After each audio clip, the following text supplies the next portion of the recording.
Hi everyone.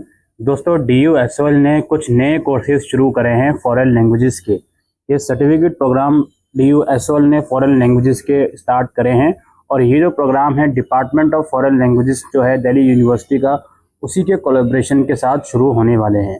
तो इसके registration शुरू हो गए हैं। आइए देखते हैं किस तरह से इसमें आप रजिस्ट्रेशन करवा सकते हो। यहाँ पर हम SOL की वेबसाइट पर आएंगे तो यहीं पर आपको admission are open for certificate courses in foreign languages offer by centre for Indian and foreign languages open learning development centre. तो इस लिंक पर हम लोग क्लिक करेंगे तो ये रजिस्ट्रेशन वाले पेज पर आपको ले आएगा। इस पेज पर हम बाद में आएंगे। हम ऊपर जाएंगे पहले स्किल कोर्सेज के सेक्शन में। यहाँ लेफ्ट साइड में मेन्यू का सेक्शन आपको मिलेगा और फॉरेन लैंग्वेजेस का सेक्शन मिलेगा। इसमें हम अबाउट में जाएंगे तो इसमें ये बताया जा रहा है किन किन लैंग्वेजेस में ये आप लोगों को सर्टिफिकेट प्रोवाइड करेंगे। यहाँ पे आप लोग देख सकते हैं Arabic, Chinese, Japanese, Korean, Italian, Spanish, French, German और पोर्टुगीज। इन सभी लैंग्वेजेस में सर्टिफिकेट प्रोग्राम ये लोग ऑफर करने वाले हैं। अब सर्टिफिकेट प्रोग्राम की मिनिमम एलिजिबिलिटी होती है 10+2। 10+2 अगर आपका कंप्लीट है तो आप इसमें इनरोल करने के लिए एलिजिबल होते हो।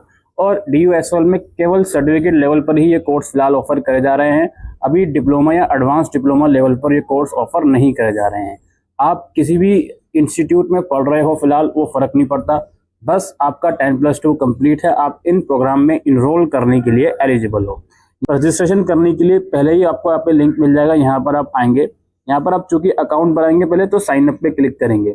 इसमें क्लिक करने के बाद अपना फुल नेम लिखेंगे 10th की मार्कशीट के according, email address, mobile number लिखेंगे और इस पोर्टल के लिए एक पासवर्ड क्रिएट करेंगे।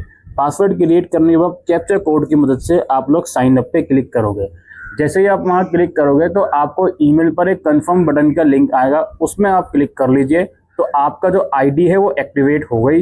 अब आप लॉगिन करके फॉर्म को भर सकते हो और ये आपको लॉगिन पेज पर ले आएगा। अब आप अपने ईमेल एड्रेस और जो पासवर्ड आपने क्रिएट करा है कैप्चा कोड की मदद से साइन इन कीजिए। ये साइन इन करने के बाद सारी इंपॉर्टेंट डिटेल्स आपको बताई जा रही हैं। पहले ये बोल रहे हैं जितने भी हमारे 1 ईयर सर्टिफिकेट कोर्स हैं वो दिल्ली यूनिवर्सिटी के जो अलग अलग डिपार्टमेंट हैं उन्हीं के कोलैबोरेशन के साथ हम लोग शुरू कर रहे हैं। फिर ये क्राइटेरिया बोलते हैं कि मिनिमम क्राइटेरिया 10+2 आपका कंप्लीट होना चाहिए। और दूसरा पॉइंट देखिए, merit calculation, marks of best for subject in 10+2 और इक्विवेलेंट मार्क्स ऑफ इंग्लिश और Hindi will be mandatory consider in best for. यानी कि एडमिशन आपका बेस्ट फॉर के मार्क्स के बेसिस पर होगा और उन बेस्ट फॉर में इंग्लिश या हिंदी जरूर से आपको ऐड करनी होगी। तो ये बात साफ क्लियर हो गई है। First come first serve admission नहीं है, एडमिशन +12 के बेस्ट फॉर के मार्क्स के बेसिस पर होंगे। इसके अलावा एडिशनल वेटेज, ग्रेजुएशन किसी भी डिसिप्लिन में आपने करी हुई है तो 10% का आपको वेटेज मिल जाएगा। मास्टर्स करी हुई है तो 15% का आपको वेटेज मिल जाएगा अगर करी हुई है तो। ये मैंडेटरी नहीं है, लेकिन अगर आपने करा हुआ है तो आपको इसमें वेटेज मिलेगा। Category wise eligibility criteria, general category के लिए कम से कम 50% बेस्ट फॉर में होनी चाहिए, उसमें इंग्लिश या हिंदी जरूर ऐड करेंगे। और SC ST OBC PWD और EWS के लिए 45% बेस्ट फॉर में होने चाहिए और उस बेस्ट फॉर में कम से कम इंग्लिश या हिंदी जरूर ऐड करेंगे। और फिर ये बोलते हैं रजिस्ट्रेशन इन कोर्सेज के लिए ओपन है। यहाँ पे आप लोग देख सकते हो रजिस्ट्रेशन फीस बताई जा रही है, 200 रुपये फीस है पर लैंग्वेज के लिए आप अप्लाई करोगे तो। एनुअल फीस भी यहाँ पे बताई जा रही है, ये भी आप लोग देख लीजिए। 10,000 रुपये फीस है लगभग और 510 रुपये एग्जाम फीस वगैरह लगती है, तो वो भी ये लोग ऐड करके बता रहे हैं। कुछ और नोट यहाँ पे लिखे हुए हैं। फीस एक बार पे कर दी वो नॉन रिफंडेबल है और there will be no refund of fee except in the case where CFIL due to unavoidable reason fails to start the course. Fees payment के बाद अगर कोर्स स्टार्ट नहीं होता आपका तो ही फीस रिफंड होगी, अदरवाइज नहीं होगी। 300 यूनिवर्सिटी इनरोलमेंट फीस ली जाएगी उन कैंडिडेट से जो यूनिवर्सिटी ऑफ दिल्ली में नहीं पढ़ रहा है, तो उनसे 300 रुपये एक्स्ट्रा लिए जाएंगे। डॉक्यूमेंट कौन कौन से चाहिए ये बताया जा रहा है। Passport size photograph, signature, 10th class की मार्कशीट, 12th क्लास की मार्कशीट आपको चाहिए होगी। ओरिजिनल मार्कशीट 12th की नहीं है तो CBSE की वेबसाइट या किसी और बोर्ड का जो भी रिजल्ट है उसकी वेबसाइट से जाकर निकाल सकते हो, वो लगा सकते हो। ग्रेजुएशन और PG करी हुई है तो उसकी मार्कशीट लगा सकते हो। और SC ST या जो भी रिजर्व कैटेगरी है उसका डॉक्यूमेंट अगर आपका है तो वो आप लगा सकते हो। OBC या EWS कैटेगरी से बिलोंग करते हो तो उसका डॉक्यूमेंट 1 अप्रैल 2025 के बाद का इशू किया हुआ होना चाहिए। ठीक है। सर्टिफिकेट सबमिटेड मस्ट मैच, मतलब जो भी आपका सर्टिफिकेट है रिजर्व कैटेगरी का, उसमें आपका जो नाम है आपके एजुकेशन क्वालिफिकेशन के नाम, एजुकेशन क्वालिफिकेशन जो है उसके डॉक्यूमेंट में जो नाम है उसके साथ मैच होना चाहिए। ठीक, ये मिनिमम इंस्ट्रक्शन बताई गई। हम इसको नेक्स्ट करेंगे। पर्सनल डिटेल आपसे मांगी जाएंगी, आपका नाम मांगा जाएगा, हिंदी में लिख देना, सेलेक्ट कर लीजिएगा, कैटेगरी यहाँ पे सेलेक्ट करनी है, जो भी आपकी कैटेगरी है जनरल ओबीसी वगैरह वो सेलेक्ट कर लीजिएगा। तो डेट ऑफ बर्थ सेलेक्ट कर लीजिएगा, नेशनलिटी लिखनी पड़ेगी तो यहाँ पे लिख लीजिएगा इंडियन। एप्लीकेंट आधार नंबर लिखना है, जरूरी नहीं है, रेड मार्क लगा हुआ नहीं है इसलिए। डोमिसाइल स्टेट, आप किस एरिया में रहते हो उसका एड्रेस आपके पास होना चाहिए, एड्रेस प्रूफ, तो वो आप लिखोगे जिस भी स्टेट में आप रहते हो।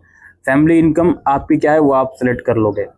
उसके बाद फैमिली की डिटेल, फादर नेम, फादर का नेम हिंदी में, फादर का mobile number, email ID. Mother name, mother का नेम हिंदी में, मदर का मोबाइल नंबर और ईमेल आईडी। उसके बाद एड्रेस लिखेंगे आप अपना कॉरेस्पेंडेंस एड्रेस जहां आप करंटली रह रहे हो, और फिर परमानेंट एड्रेस आप लिखोगे। अगर दोनों सेम है तो बॉक्स में टिक कर दोगे, अलग अलग है तो अलग अलग रहने देंगे।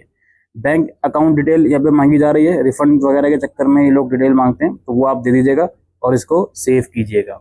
सेव करने के बाद आपकी पर्सनल डिटेल सारी दिखाएगा ये क्या क्या चीज़ें आपने भरी हैं। आप एडिट कर सकते हो, प्रीव्यू कर सकते हो, या फिर नेक्स्ट करेंगे। हम इसको नेक्स्ट करेंगे। एकेडमिक डिटेल्स डालनी है, 12th क्लास की डिटेल डालनी है हमको।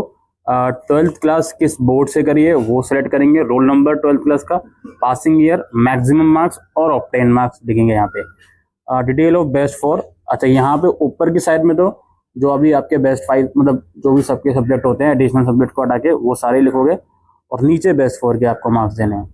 इसमें सब्जेक्ट में इंग्लिश या हिंदी तो मैंडेटरी है, दोनों में से कोई एक बेस्ट फॉर में, और बाकी 3 आप अपनी मर्जी से दे सकते हो जो भी आपने पढ़े हैं।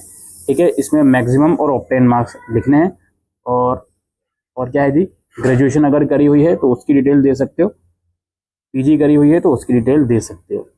उसके बाद क्या है, enrollment number, detail of SOL UG PG course in university of Delhi.